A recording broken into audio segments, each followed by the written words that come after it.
the audience. Hi. Oh my gosh, how cool is this?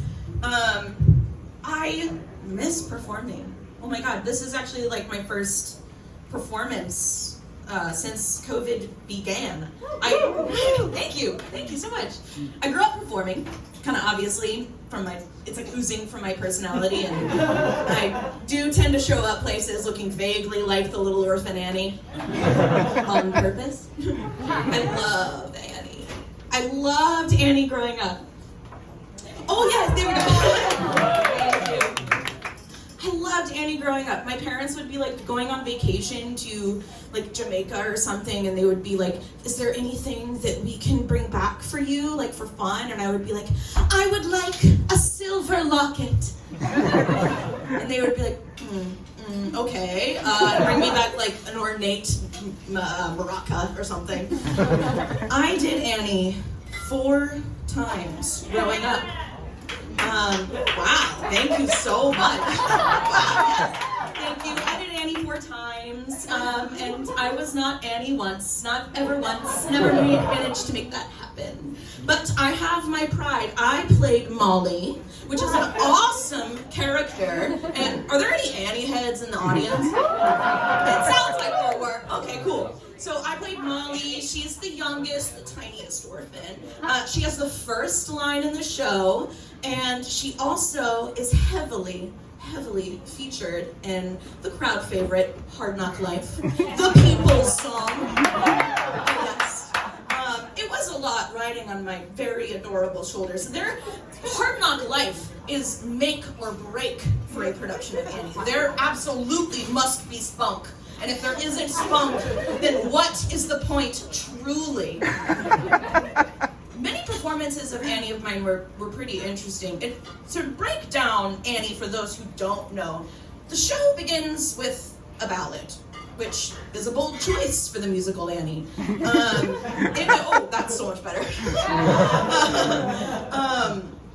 It is a song called Maybe, and the stage picture is Molly and Annie in a spotlight on stage together, and Annie sings this beautiful ballad full of pathos to Molly. It is touching, it is beautiful, it is the perfect opportunity for a duet, but that's okay. Also, would be a terrible time for someone to have a nosebleed during that song, which did happen to me, and I discovered I had a nosebleed during that song through Annie's eyes. She was singing the song to me, and truly I saw her see me bleeding. Another show, or another run of Annie I did, after Maybe there's a lull in the show where all of the orphans are asleep on their little orphan cots. Orphans do not have beds, they only have cots. It's in the script. So they're all asleep right before they launch into Hard Knock Life. Again, crowd favorite. We were all asleep, and one orphan leans over her cot in the lull and vomits everywhere. We were like, and knew what was coming. And we had the supplies. So we spent all of Hard Knock Life cleaning up. We had the buckets. We had the rags. We did not have water, however, so we were just like smearing it. Oh yeah, and there's the whole show left. 6 minutes into this show. And there's like ragography, and we're like, it's like flying everywhere. We're using it. It's fueling our performance. We are really cleaning. Now, I mentioned before, Molly, heavily featured, right? My shining moment arrives. We're midway through the song, and I go up. It's my moment. My drunk Miss Hannigan impression.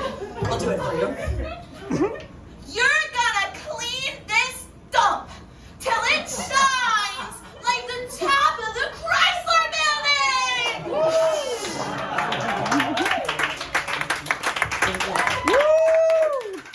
Thank you. That was the reaction every time. song, it was still my moment because at the end of the song, if none of you are familiar, it is part of the show for all of the orphans to hoist Molly up above their heads and then throw her into a laundry basket and then throw all the rags on top of her.